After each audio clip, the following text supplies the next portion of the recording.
I've been looking for one of these Birmingham stove and range Dutch ovens for a little bit now, and I finally found one. Normally I like to buy stuff rusty, crusty, yard sales, flea markets, the likes, and try to get them, super cheap and restore them and bring them back to life. But I found this one at a store recently with a couple of other pieces, bundled a deal, and got what I thought was a fair price for this Red Mountain. So I went ahead and purchased it. I say it's Red Mountain. You can see the telltale 8 for the size and the A on the top. Also, see how flush the handle marries up to the top. If you look on the inside, the dimples, the drip dimples, are very random. There's no pattern at all to the dimples. The pan is marked on the bottom as an 8X. So again, Red Mountain Birmingham stove and range Dutch oven. And I thought I'd show you my Red Mountain skillet that I restored. It has a Century Series top on it. That's what came on it.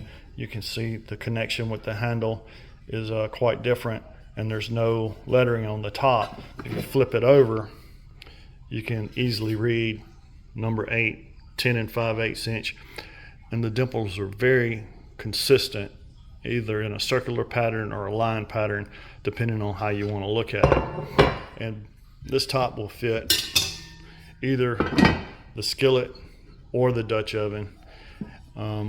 The Century Series top will fit either one as well. But I think I'm going to keep looking to find the odd Red Mountain top to make a complete Red Mountain set for this skillet. It works just fine either way. I don't have time, probably here in the next couple of weeks, to clean this Dutch oven up, but be looking shortly for either a video or stills of how it turns out once I do restore it. So I put it in my E-tank, maybe a couple of days on the lid, couple of days on the pot, changing by just cleaning my anode in between, which seems to make it work a lot better.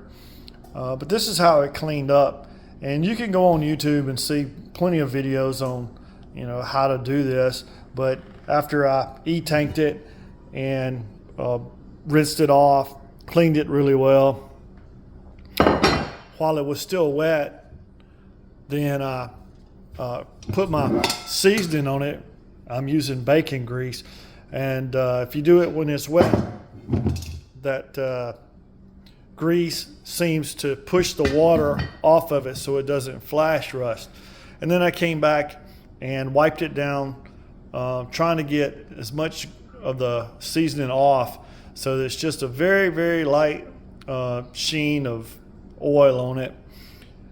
This is about to go into the oven. I heard it beep just as I started this video at 500 degrees for an hour. Sometimes I'll take these pieces out at maybe about 20 minutes and rub them down, and if there's any excess oil on there, I'll rub that off. That seems to help with skillets, because you'll get little splotchy spots in the skillets if you don't, if you have too much excess oil. We'll see what is required on this one. But again, about to go in the oven, 500 degrees, 1 hour. I'll let it sit for maybe 20 or 30 minutes and cool after that.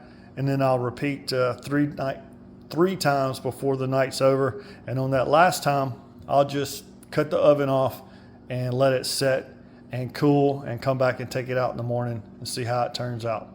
So I'll update you on how it turns out. Here's my Dutch oven after it's been seasoned.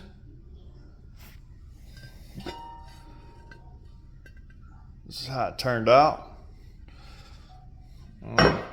bottom's got just a couple of little pit spots in there, but overall that should fill in nicely with use and a little bit more seasoning.